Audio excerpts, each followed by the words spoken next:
Assalamualaikum warahmatullahi wabarakatuh. Waalaikumsalam warahmatullahi wabarakatuh. Innal hamdalillah nahmaduhu wa nasta'inuhu wa nastaghfiruh wa na'udzu billahi min shururi anfusina wa sayyiati a'malina may yahdihillahu fahuwal muhtadi wa may yudlil falan tajida lahu waliyyan mursyida.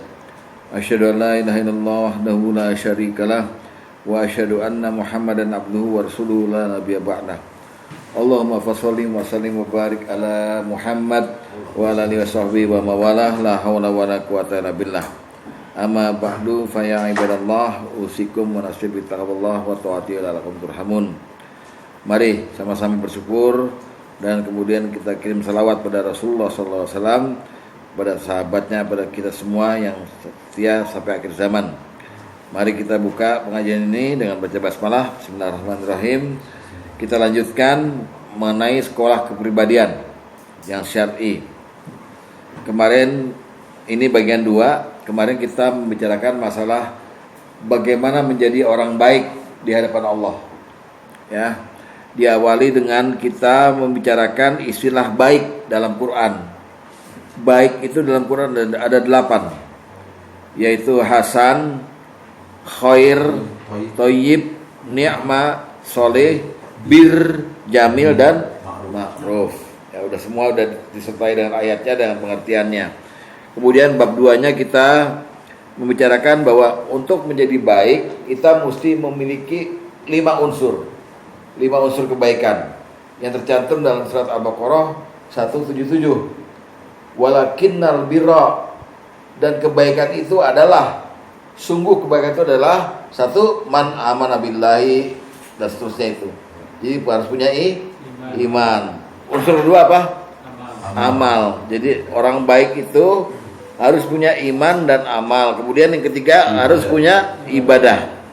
Keempat punya akhlak, dan terakhir punya kesabaran. Ini Allah katakan kalau punya 5 ini maka orang baik itu disebut dengan ulaikal ladzina amanu, orang yang beriman yang hak. Sungguh dia beriman dengan hak dan termasuk orang yang takwa. Itu ada di Al-Baqarah 177. Lalu kita ngomongin minggu lalu adalah perintah berbuat baik. Perintah umum dan perintah yang disuruhkan setiap Jumat. Perintah umumnya dari Al-Qasas bunyinya apa? Wa ahsin kama ahsanallahu ilaika. Dan berbuat baiklah kamu seperti Allah berbuat baik padamu.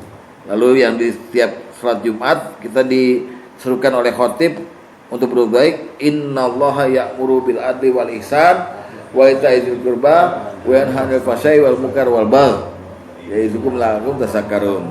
Udah kita omongin. Lalu bab selanjutnya kita bilang keutamaan kita berbuat baik apa aja? Pendampingan Allah, kecintaan Allah, penghapusan dosa, dan pertambahan umur. Terakhir, bab yang terakhir, balasan bagi orang yang berbuat baik, yaitu satu, kebaikan kembali pada diri sendiri, dapat limpahan pahala, dan dapat surganya. Masuklah kita ke dalam 9 tanda orang-orang baik. Kemarin minggu lalu masuk kepada 4 kan, 1-4 ya. Yang pertama adalah orang baik itu adalah orang Islam. Jadi di mata Allah, orang yang belum masuk Islam itu belum baik. Baik. Bahkan semua amal baiknya itu tidak Allah terima sebagai pahala di akhirat. Non muslim ya. Tapi Allah balas di dunia. Jadi kalau ada orang Kristen, Buddha, Hindu segala beramal, ya Allah balas di dunia. Misalnya ada orang Kristen, orang Cina, kan bukan Islam, tapi berbakti sama orang tua, pasti Allah balas tuh. Wah, lancar usahanya segala macam itu. Jadi hanya di dunia.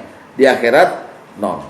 Ini dalilnya mana? Ali Imran 8:85. Wa may yabtaghi ghairal islami dina fala yuqbala minhu wa huwa fil akhirati minal khasirin. Barang siapa yang mencari agama selain Islam, maka tidak akan diterima darinya amalnya, kebaikannya, ibadahnya itu. Dan di akhirat termasuk orang yang rugi. Itu dalilnya ya.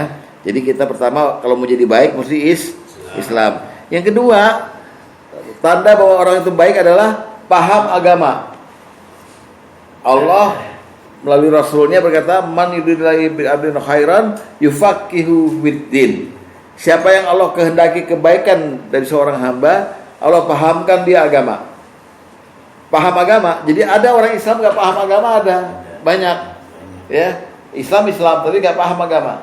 Nah, baiknya seseorang itu di hadapan Allah, dia Islam, dia paham agama. Yang ketiga, cirinya orang baik itu, tanda orang baik, dia belajar Quran, mendalami agama dan ngajarin. Dia bukan berarti kayak Pak Agus itu, bukan. Itu ulumul Quran tuh, ilmu alat, tajwid, bukan itu. Tapi Quran dipahami, diamalkan, diajarkan pada orang, ya. Termasuk nyebarin Quran juga tuh, ya. Nyebarin mushaf Quran tuh termasuk tuh, ya. Dan kemudian ciri yang keempat adalah orang itu bermanfaat. Manfaat dalam dirinya itu nyebar ke orang lain. Manfaat baik, ya, manfaat ya. Dengan dalil khairun nas anfa'uhum linnas. Nah, malam ini masuk ke dalam tanda orang baik nomor 5 sampai nomor 9. Ya. Nomor 5, tanda bahwa seseorang itu baik dan di hadapan Allah adalah dia berbuat baik. Berbuat baik. Jadi dia berbuat baik. Berbuat baik. Nah, jika kalau bisa sepanjang hidupnya berbuat baik. Jadi dari mulai balik sampai dia mati itu kayaknya dikit aja itunya, dosanya, cacatnya. Nah, ini dalilnya apa? Rasulullah bilang begini, man tola umuruhu wa hasunut amaluhu. Orang yang paling baik adalah yang panjang umurnya dan yang baik perbuatannya. Artinya sepanjang hidupnya kok nonjol baiknya gitu, baiknya nonjol. Wah, dia suka sedekah, suka apa gitu. Ya, dek, tolong boy. Hadis nomor 1 ya.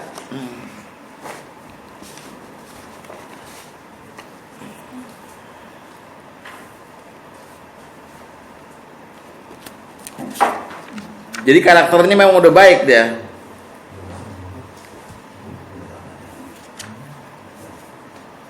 Ya, kita lihat berbuat baik sebagai karakter pribadi ya. Hadis pertama, sepanjang hidupnya dia berbuat baik. Lihat. Dari Abdullah bin Busri radhiyallahu anhu bahwa ada seorang Arab Badui berkata, "Ya Rasulullah, wahai Rasulullah, man khairun nas?" Manusia mana yang paling baik? Siapakah sebaik-baik manusia? Beliau menjawab, man tola umuruhu wa hasuna amaluhu. Yang paling panjang umurnya dan baik amalannya. Berarti maksudnya sepanjang hidupnya dia berbuat baik. Gitu, ya. Ini orang baik. Kemudian karakter orang ini setiap urusan dia berbuat baik. Di setiap urusan, nggak milih-milih urusan, pokoknya setiap urusan ditangani dengan baik sama dia. Nah, ini ada dalam perintah Rasulullah di hadis kursi nih. Hadis nomor 7, lihat ya. Bapak di atas nomor 7.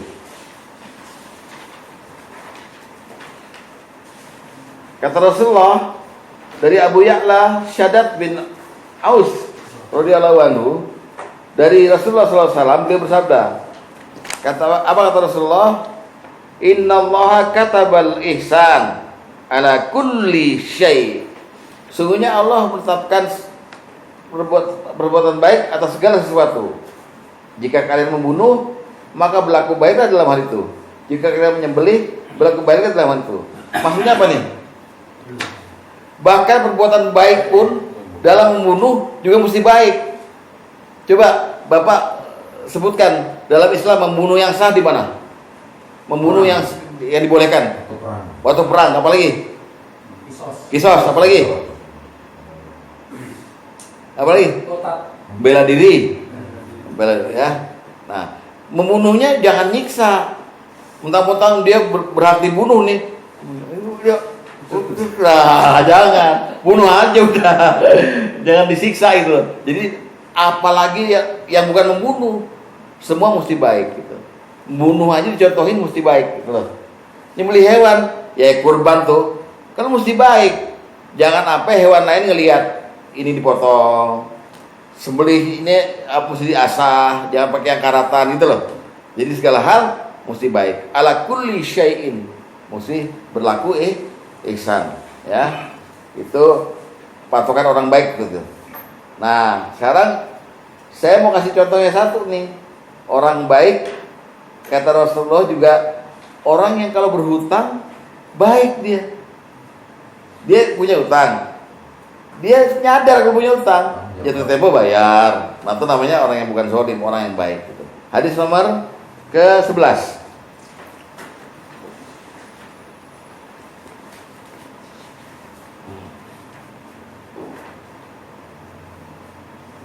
Dari Aisyah radhiyallahu anha, dia berkata, Rasulullah SAW telah bersabda, khairukum li ahlihi.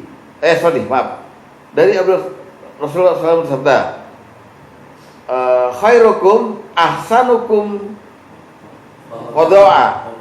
Sebaik-baik kalian adalah yang paling baik dalam bayar hutang.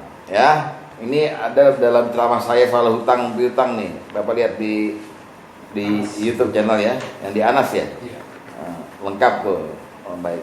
Itu ya. Jadi ciri khas yang kelima adalah orang baik di hadapan Allah adalah orang yang berbuat baik, yang kepribadiannya begitu, sepanjang hidupnya baik, terus apa lagi? Setiap urusannya baik dan mencontohkan soal pembayaran hutang. Sekarang orang yang berbuat baik, sasarannya siapa aja? Sasarannya utamanya pada keluarga, Pak. Jadi jangan sekali-kali Bapak kepada orang lain berbuat baik. Pada saya nih, pada ustadznya berbuat baik, di rumah jahat. Nggak boleh. Jadi awalnya istri sama anak merasakan kebaikan kita, baru orang lain. Ya, jangan munafik, jangan di luar kayaknya baik banget. Begitu aku rumah, wah anak dihajar. Sini loh, jangan. Ya, tuh. Hadis nomor 2. Dari Aisyah radhiyallahu anhu, dia berkata, Rasulullah SAW bersabda, khairukum li ahlihi wa ana khairukum li ahli.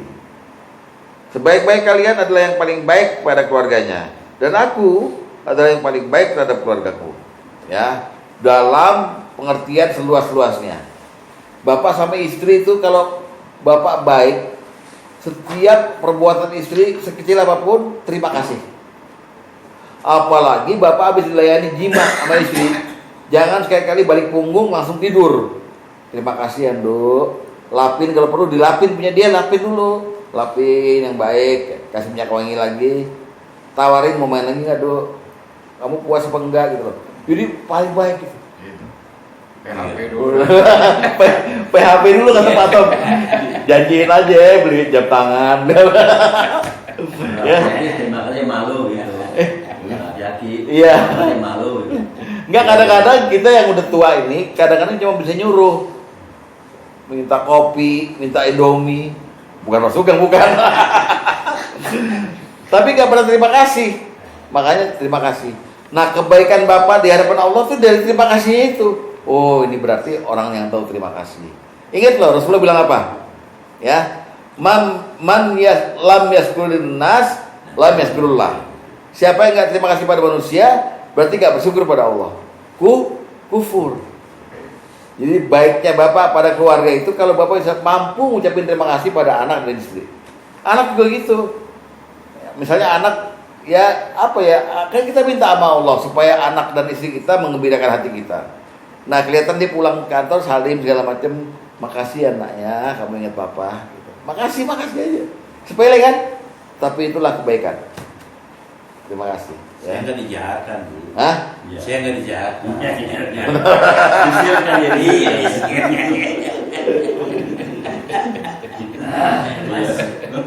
Nah, setelah sama keluarga, baru sama orang lain.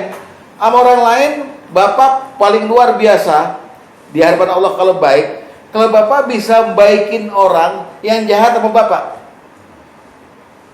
itu orang baik. Kata Rasulullah itu orang baik.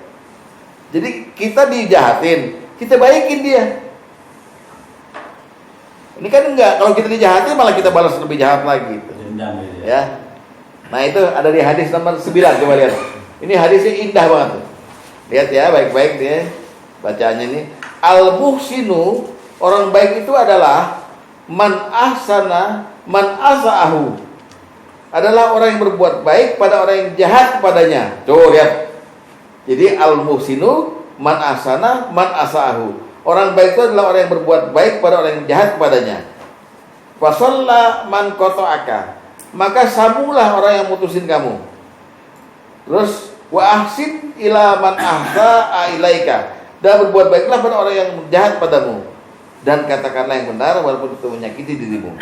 Ingat, jadi yang baik kedua setelah keluarga, bapak berbuat baik. Kalau berbuat baik sama orang yang berbuat baik, pak udah biasa. Iya kan? Saya sama Joko berbuat baik, Joko balas jahat, bahala nggak ada apa-apanya. Tapi saya jahat sama Joko, Joko bilang udah Ustaz, saya terima lah, itu luar biasa ya.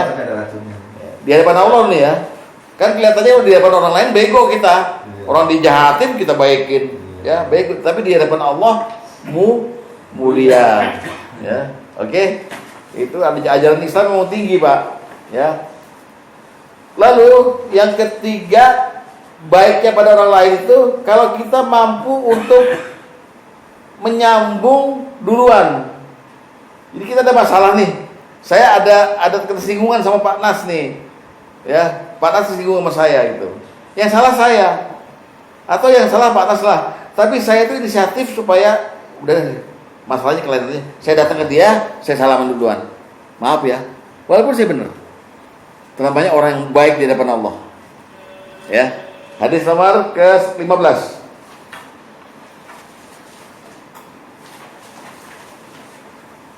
Dari Abu Ayyub Al-Ansari bahwa Rasulullah SAW bersabda, tidak halal bagi seorang muslim tidak bersapaan dengan saudaranya lebih dari 3 malam.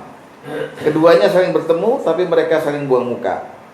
Wa khairuhuma alladzi yabda'u bis salam. Yang paling baik di antara keduanya ialah yang lebih dulu memberi salam. Assalamualaikum, mana kabar nih? Ah, lu kemarin berantem sama gue. Enggak apa-apa dah, maaf ya. Gitu. Ya. Nah, yang keempat, kalau berbuat baik pada orang lain itu jangan lihat agamanya. Kita berbuat baik bebas. Orang Buddha, Kristen, asalkan orang itu tidak mengganggu agama kita. Ya, malam-malam 2:30 lagi nonton bola, diketok sama orang sebelah Cina, Buddha lagi. Ya, Pak, tolong Pak, saya mau ke rumah sakit, minjem mobil. Tolong, jangan bilang, Anda bukan Muslim. Non Muslim dilarang naik mobil saya, jangan. Ya, sikat. Tolong itu. Buka Al-Quran, ayat surat 60 ayat 8. Ini adalah ajaran Allah langsung. Silahkan kamu menolong siapa aja, jangan lihat agamanya. Yang penting dia tidak memerangi kamu, tidak memusuhi kamu. La yanhaakumullahu 'anil ladzina lam yuqallitu lamafiqatilukum fid din. Ya, agama kan? Apa kata Allah? Allah tidak melarang kamu berbuat baik dan berlaku adil kepada orang-orang yang tidak memerangimu karena agama. Walam yukhrijukum min diyarikum an tabarruhum wa tuqsitu ilaihim, dan tidak pula mengusir kamu dari negerimu. Innallaha yuhibbul muqsitin. Allah menyukai orang-orang yang berlaku adil. Jadi silakan Bapak mau berdoa sampai ya. Pada orang beragama. Tapi kalau orang itu menyakiti Islam, jangan dibantu, diperangi.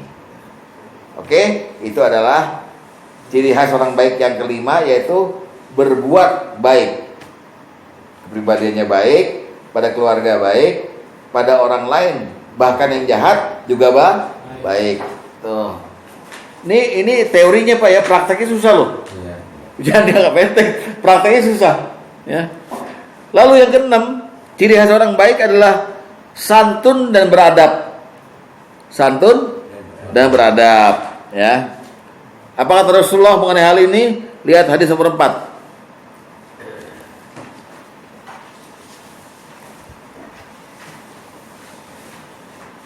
Dari Abdullah bin Amr radhiyallahu anhu, dia berkata, Nabi SAW bersabda ya, bukanlah orang yang keji Nabi SAW bukanlah orang yang keji ucapan dan perbuatannya, dan bukan juga orang yang suka berbuat keji.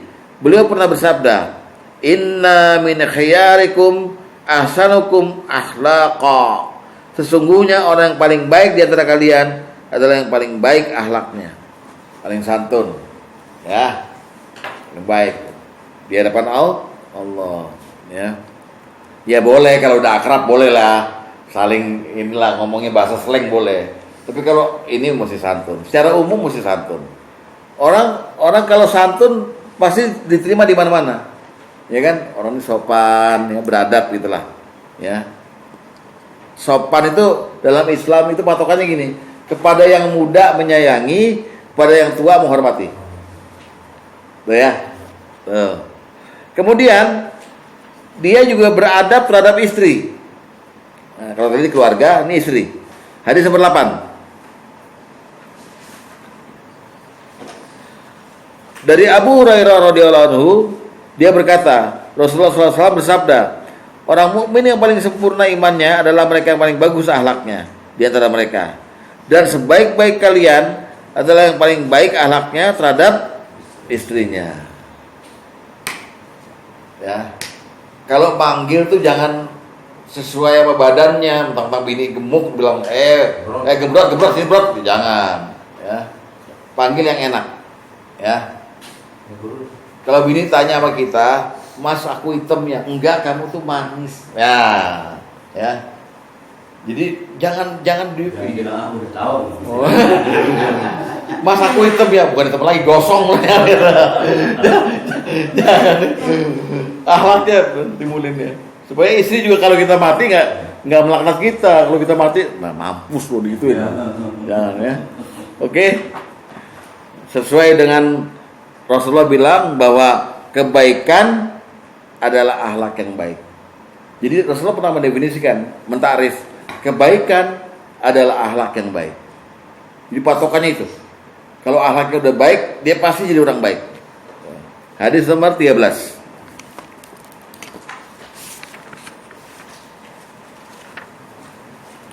Dari Nawas bin Sam'an radhiyallahu anhu dari Nabi sallallahu alaihi wasallam, beliau bersabda, al-birru husnul khuluq.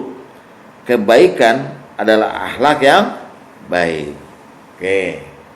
Sampai sini 5 sama 6 gampang Pak ya. Yaitu berbuat baik dan santun dan beradab. Mari kita berangkat kepada yang paling susah. Ciri khas yang ke berapa? 7. Tidak seorang baik nih. Ya. Ini mungkin Bapak akan menghindar, tapi Bapak pasti akan melewati. Orang baik di hadapan Allah adalah orang yang mengalami diuji oleh Allah. Mengalami diuji oleh Allah. Dikasih ujian. Orang Islam itu kayak emas, Pak. Emas itu diuji 3 kali. Pertama diuji karatnya, diuji gramnya, diuji mutunya. Tuh orang Islam. Terakhir harganya. Ya harga dibandingin, bukan diuji, dibandingin. Emas Mekah lain sama emas Tanah Abang ya, gitu. Tuh itu orang itu emas. Tapi orang beriman, orang Islam diujinya 3 juga, yaitu imannya, sabarnya, sama amalnya. Ya. Lihat dulu hadis nomor 10.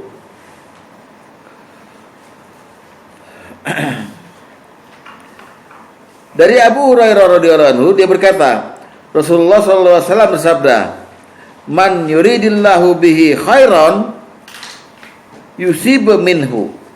Barang siapa yang dikehendaki Allah kebaikan, maka Allah akan mengujinya. Diuji apa ya? Uji iman, uji sabar, uji amal. Penting nih. Bapak pasti ngelewatin.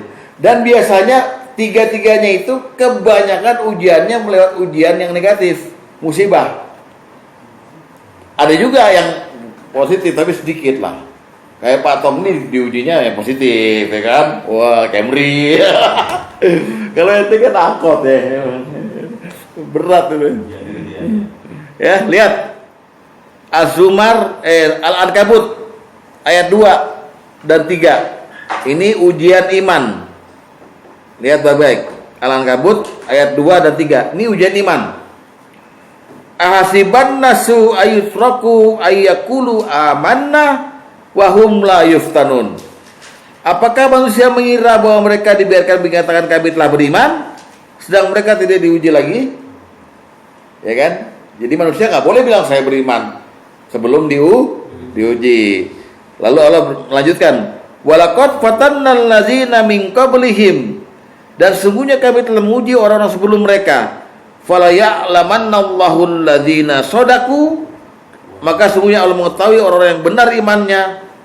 Wala ya'lamannal kadzibin, dan Allah mengetahui orang-orang yang dusta imannya. Diujinya dengan apa? Dengan musibah. Dot. Ya, kalau terima berarti imannya top. Berarti orang baik. Emas nih, emas bagus ya. 24 gram. Itu ujian iman, Pak. Dan akan melewati, Bapak, akan melewati. Entah lewat sakit, lewat kecolongan duit, apa pokoknya lewati semua. Dan semua udah Allah ranking tuh dalam Al-Baqarah. Walanabluwannakum bisyai'in minal khaufi wal ju' wa naqsin minal amwali wal anfusi was samarat. Dan akan kami uji kamu dengan apa? Minal khauf, ketakutan dulu, ketakutan, kecemasan, khaufi wal ju', kelaparan. Dan kekurangan harta, kekurangan jiwa, dan kekurangan buah-buahan. Artinya sakit, kurang vitamin, kurang makan, dan kurang jiwa tuh meninggal.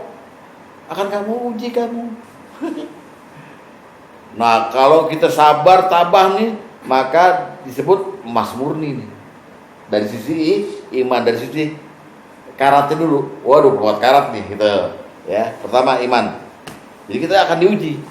Karena Allah bilang, ahsiban nasu ayyutraku ayyakulu amanna wa hum la yuftanun. Apakah kamu dibiarkan gitu aja ngomong beriman? Saya uji dulu kamu, kata Allah begitu. Saya uji kamu. Orang sebelum kamu saya uji, saya tahu jadinya mereka itu imannya benar, sodaku, atau imannya bohong, kadzibin. Gitu. Jadi nanti Bapak melewati ujian. Atau sudah, saya nggak tahu. Ya, Pak tahu udah banyak nih. Istrinya meninggal, ya kan? Rumahnya banjir, rumahnya segini jadi mentok tuh. Contohnya ya. Rumah itu kan kayak orang Jepang ya gitu. Banjir naikin, lama-lama mentok palingnya. Mana sih? Parah nih bangun. Itu ujian iman. Sekarang ujian sabar. Ali Imran 186. Diukur gramnya sekarang emasnya. Ujian sabar. Apa kata Allah? La tubulawunna fi amwalikum wa anfusikum. Kamu sungguh-sungguh akan diuji terhadap hartamu dan dirimu. Ini udah spesifik malah. Allah bilang, kamu sungguh akan diuji terhadap hartamu dan dirimu. Waduh, harta kan banyak nih. Ya, bokeh tuh ujian. Ya, segala macam. Kecolongan segala macam, dan dirimu apa? Sakit, apa segala macam. Ya, terus kata Allah, wa tasma'unna minal ladzina utul kitaba min qablikum wa minal ladzina asyraku azan katsira. Dan kamu juga sungguh akan mendengar dari orang-orang yang sebelum kamu nih, dari tetangga, dari siapa gitu, adalah gangguan yang banyak gitu. Kamu diuji sama orang yang ganggu kamu gitu, yang apa, memfitnah kamu, marahin kamu, nantangin kamu segala macam. Ujian itu juga, ya. Lalu, nah ini, wa in tasbiru wa tattaqu fa inna dzalika min azbil umur. Kalau kamu sabar dan bertakwa, sungguh itu termasuk urusan yang patut diutamakan. Ujian sabar. Dua, ya. Jadi emas nih udah diuji nih. Karatnya sama gramnya, ya. Ya, imannya sama sabarnya. Terakhir, ujian amal. Ini gampang nih ayatnya. Al-Mulk ayat 2. Ya, allazi khalaqal mauta wal hayata liyabluwakum ayyukum ahsanu amala. Untuk menguji kamu siapa yang paling baik amalnya. Jadi hidup ini buat ujian. Kamu dua. Udah jelas Pak. Jadi orang yang baik, ciri-cirinya yang ketujuh adalah dia mengalami ujian dari Allah. Sesuai dengan Rasulullah bilang bahwa sebaik-baik kalau Allah menghendaki kebaikan pada seorang hamba, Allah akan memberikan ujian padanya. Allah akan mengujinya. Ujiannya bentuknya ujian apa aja? Ujian iman, ujian sabar, dan ujian amal. Coba saya mau ada yang berpendapat, ada yang saya tanya, ada nggak bapak yang belum diuji di ruangan ini? Angkat tangan. Merasa belum diuji, baik kesabarannya, keimanannya, atau jadi belum ada peristiwa yang menggoncangkan hati gitu. Ada nggak? Berarti semua ngalamin kan ujian. Tapi tahu nggak kita kalau kita lulus apa enggak? Nggak tahu kan? Nah itu berarti kalau bapak nggak tahu, bapak harus rajin-rajin minta lagi diuji. Ya Allah, ujilah saya gitu. Ya mestinya biar tahu. Mau penilik tuh ya setuju tuh. Jangan. Oke, paham ya. Terus ciri khas orang-orang baik yang keberapa? Bener yang ke-8. Oh iya, yang ke-8. Orang baik tandanya dia mengalami disegerakan hukumannya di dunia sama Allah. Jadi Allah berkehendak menyegerakan hukumannya dia. Karena orang tuh nggak ada yang nggak berdosa kan ya. Nah kalau Allah pengen dia baik nih, Allah segerakan hukumannya di dunia, sehingga di akhirat dia nggak dapat hukuman lagi. Nah ya nggak ditunda, nggak diulur ya. Nggak diulur. Ini yang bapak nggak mau nih. Tapi kan repot kalau di akhirat kan. Jadi lebih baik kita maksudnya ini mati nggak bawa dosa gitu loh. Tapi kita berat nerimanya. Kalau dihukum di dunia ini gimana dong? Ya. Jadi yang bisa pasrah aja dah. Yang penting gue iman gitu ya. Hadis nomor 5, lihat.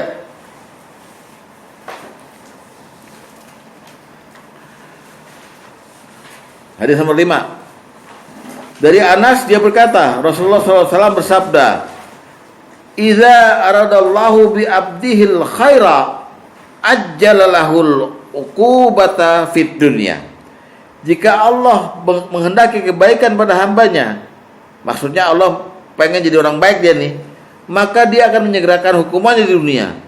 Tapi kalau Allah menghendaki keburukan bagi hambanya, maka dia akan menangguhkan dosa itu hingga Allah membalasnya pada hari kiamat kelak. Bapak pilih yang mana? Yang pertama. Tapi gimana dong kalau di hukuman di dunia ini? Entah bapak kayak tumbal gitu. Bapak diberikan cobaan yang berat banget tuh, sampai cacat badan apa gimana? Bisa apa enggak itu? Tapi dosanya hilang. Kalau minta yang pertama, tapi dosanya hilang. Tapi boleh nggak saya merasa diuji ini karena menurut dosa-dosa yang dulu ya, sekarang diuji. Ya harus kan, memang ada patokannya. Iya, misalnya kan diabetes gitu. Kali ini salah saya. Tapi ada ikhtiar berobat. Iya. Tetap gitu. Ya, jadi gitu. Jadi Bapak akan mengalami selain tadi diuji tadi, juga disegerakan hukumannya di dunia. Karena tidak ada orang yang nggak punya dosa. Dan dosa itu pasti Allah balas. Tapi Allah menawarkan, kamu saya segerakan hukuman di dunia, kamu hilang dari dunia nggak ada dosa. Gimana ini? Ya udah deh, masing-masing minta sama Allah yang terbaik lah gitu ya. Iya dong. Gimana lagi? Lihat hadis nomor ke-16. Hadis 16 lihat tuh. Dasarnya itu.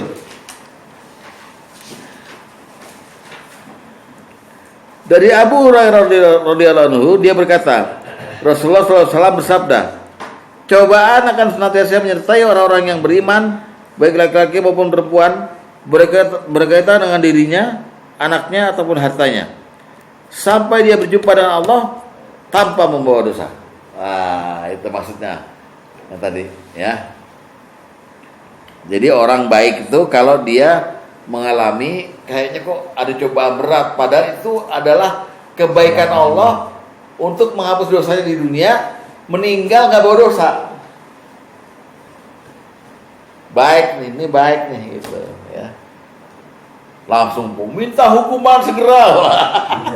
Dor ya, sambil geledek.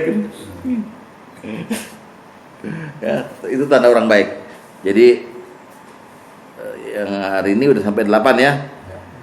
Yang terakhir, tanda orang baik tuh orang itu diberi kekuatan beramal. Diberi kekuatan beramal. Kekuatan itu bahasa Arabnya taufik. Orang itu diberi taufik untuk beramal, untuk bersedekah, untuk beramal baik, beramal soleh gitu. Kan ada orang Islam tapi nggak beramal soleh, diem aja bengong gitu, nggak tahu mesti buat apa. Ini orang diberi kekuatan itu untuk beramal terus gitu. Nah, itulah orang baik di hadapan Allah gitu. Contohnya, orang itu sering sedekah waktu hidup, maka dia orang baik. Kayaknya gimana gitu kalau nggak nyumbang, kalau nggak ngasih itu gimana itu? Makanya rutin sedekah, walaupun sedikit. Hadis sepertiga.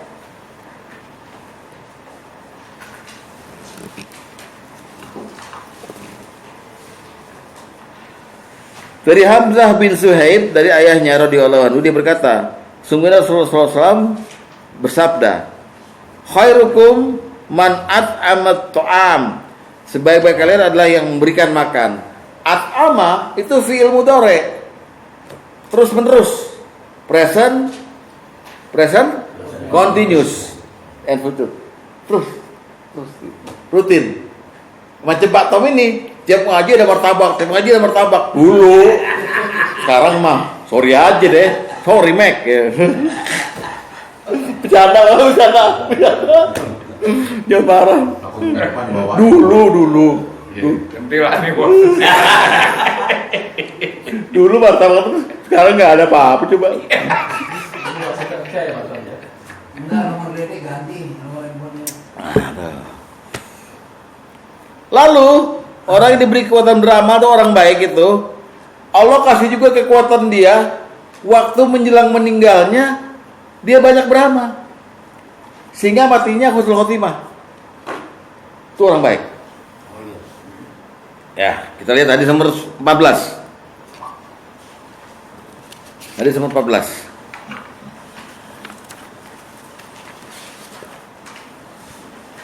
Idza radallahu bi 'abdin khairan ista'malahu. Kalau Allah menghendaki kebaikan bagi seorang hamba, maka Allah menjadikan dia sangat kuat beramal. Faqila, ditanyakan pada beliau, kaifa yasta'miluhu ya Rasulullah? Bagaimana cara Allah menjadikan hamba itu sangat kuat beramal? Beliau bersabda, yuwaffiquhu li amalin shalih qabla al-maut, summa yaqbidu alaihi. Allah akan memberikan kekuatan untuk beramal soleh sebelum matinya dia. Kemudian Allah mencabut nyawanya saat dia bersama Allah itu. Contohnya udah ada Ustaz siapa? Yahya Waloni. Ya, habis khutbah duduk sebentar, berdiri lagi, meninggal. Allah mencabut nyawanya, lagi dia beramal soleh itu. Itu. Khutbah Jumat lagi. Capek. Teman saya juga Dewi Nasution. Dewi lagi habis ngajar stroke. Yang ini stroke ngajar terus. Nah, nggak tahu maksudnya apa. Maksudnya apa nggak tahu. Belum mati. Iya. Benar. Ada sebabnya. Belum mati karena nggak ada martabak lah. Pulang kita Ustaz. Aduh. Dia doain gue terus. Enggak sentimen, enggak bagus. Biasanya doa yang begitu Malah panjang umur. Yang ngomong malah mati.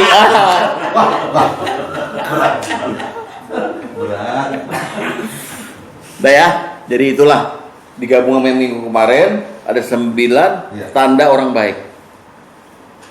Semua udah Bapak lewatin sebenarnya, cuman nggak sering. Sekarang tolong seringin berbuat baik. Ya. Nggak ada yang susah sebetulnya ya. sering dan beda kualitas. Iya, beda kualitas. Setiap orang beda pasti. Modalnya juga beda, ya kan? Gitu. Nah, bab terakhir adalah seruan Rasulullah, jadilah orang baik. Jadilah orang baik. Ukurannya mudah aja gini. Bapak kalau mau tahu Bapak jadi orang baik apa bukan, suruh orang nanya pada tetangga Bapak. Jadi misalnya Pak Nas pengen tahu dirinya orang baik, Maka Pak Anas utus saya aja ke tetangga Bapak. Kita tanya deh, Pak Anas gimana tuh? Dia emang pelit. Nah, berarti dia bukan orang baik. Tapi kalau tetangganya bilang, begini, dia orang baik. Terus 100 orang. Itu Rasulullah yang bilang itu. Enggak, dari 100 orang 90 orang mengatakan baik. Tapi katanya 10 orang ditanya. Ya terbanyak aja ditimbang benar gitu. Dia coba hadis nomor 6. Coba lihat hadis nomor 6. Ini Rasulullah ditanya nih soalnya ini. Hadis nomor 6. Dari Abu Wail, dari Rasulullah, dari Abdullah, dia berkata, seseorang bertanya, wahai Rasulullah, kapankah aku dapat dikatakan sebagai orang baik? Beliau menjawab, idza qala jiranuka anta muhsin fa anta muhsin wa idza qalu innaka musiun fa anta musiun. Apabila tetanggamu berkata kamu orang baik, maka kamu adalah orang baik. Dan apabila tetanggamu berkata kamu orang jahat, kamu orang jahat. Jadi kita tanya mas sebelahnya Pak Tom aja. Gimana tuh Pak Tom? Biar kemari gua nggak tahu. Ya Pak ya, ukurannya mudah gitu. Satu lagi, kita akan berupaya jadi orang baik, berikhtiar. Maka kata Umar bin Khattab, kalau Bapak nggak mampu jadi orang baik, pura-pura jadi orang baik aja. Pura-pura jadi orang baik. Tapi rutin tiap hari. Ntar lama-lama beneran. Pura-pura jadi orang baik. Iya. Karena Umar berkata begini, saya cuma ngelihat kamu zahirnya aja. Kalau saya lihat zahir kamu baik, saya langsung mencintai kamu karena kamu baik. Kalau saya lihat zahirnya kamu jahat, saya membenci kamu karena kamu jahat. Urusan hatimu munafik apa enggak, urusan kamu dengan Allah. Itu kata Umar. Jadi zahirnya aja. Dia pura-pura aja beragam baik, lama-lama juga baik sendiri. Ya, lihat hadis nomor 12.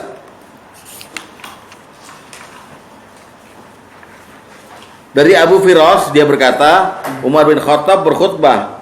Dia berkata, ini Umar bin Khattab ya, wahai sekalian manusia, man azhara minkum khairan, sunanna bihi khairan, wa ahbabnahu alaih. Barang siapa di antara kalian secara zahir nampak baik, kami menganggapnya orang baik dan kami mencintainya. Dan barang siapa di antara kalian yang secara zahir nampak jahat, maka kami menganggapnya orang jahat dan kami akan membencinya. Sarairukum bainakum wa baina rabbikum. Urusan rahasia kalian adalah urusan kalian dengan Allah. Saya nggak ikut campur. Pokoknya kalau lo baik, gue kelihatan baik, lo baik. Kalau lo zahir jahat, lo jahat. Lo mau pura-pura kayak mau apa, urusan sama Allah. Laga cinta. Enggak, ini tips saja, tips dari Umar. Jadi kalau kita mau upaya dari orang baik apa susah, ya pura-pura baik aja, ya. Jadi Bapak kalau datang pengajian bawa amplop untuk saya, kan pura-pura baik tuh. Saya terima, besoknya bawa lagi gitu. Lama-lama Bapak jengkel kan? Gitu, yang penting baik. Jadi kebiasaan. Jadi kebiasaan. Jadi kebiasaan itu. Dan ingat Pak, nanti berbuat baik itu jadi alasan kita waktu kita nyesel, waktu kita mati. Kita minta kembaliin nyawa kita oleh Allah ke dunia dulu supaya kita bisa berbuat baik. Coba tuh. Artinya berbuat baik itu penting ternyata gitu. Lihat Quran surat 39 Az-Zumar. Az-Zumar ayat 55. Ayat 5. 55 dan sampai 58. Ya. Wattabi'u ahsana ma unzila ilaikum min rabbikum. Dan ikutilah sebaik-baik apa yang telah diturunkan padamu dari Tuhanmu. Al-Qur'an maksudnya ya. Min qabli ayyatiyakumul adzabu baghtatan wa antum la yash'urun. Sebelum datang azab padamu dengan tiba-tiba, sedang kamu tidak menyadari. Maksudnya maut nih ya. Ya sebelum datangnya maut. Supaya jangan ada orang yang mengatakan amat besar penyesalanku atas kelalaianku dalam menunaikan kewajiban terhadap Allah, sedang aku sungguhnya termasuk orang-orang yang memperolehkan agama Allah. Atau supaya jangan ada yang berkata kalau sekiranya Allah beri petunjuk padaku, tentulah aku termasuk orang yang bertakwa. Atau supaya jangan ada yang berkata ketika ia melihat azab, lau anna li karratan fa akuna minal muhsinin. Sekiranya aku dapat kembali ke dunia, niscaya aku dapat termasuk orang-orang yang berbuat baik. Jadi berbuat baik adalah dambaan orang yang menyesal di akhirat. Waktu dicabut nyawanya, kita pengen kita balik ke dunia supaya kita dapat berbuat baik. Hati-hati, ya. Ditutup oleh hadis Rasulullah, hadis terakhir, hadis nomor 17. Lihat. Hadis nomor 17, lihat. Dari Abu Hurairah, dia berkata Rasulullah SAW bersabda, tidak ada seorang pun yang mati terkecuali dia merasa menyesal. Para sahabat bertanya, apa penyesalannya wahai Rasulullah? Beliau menjawab, in kana muhsinan, jika dia orang baik, dia menyesal kenapa tidak menambah kebaikannya, dan jika orang jahat, dia menyesal kenapa tidak melepaskan kejahatannya. Begitu kira-kira. Jadi menurut kita berbuat baik itu penting, ya. Demikian. Wassalamualaikum warahmatullahi wabarakatuh. Waalaikumsalam warahmatullahi wabarakatuh.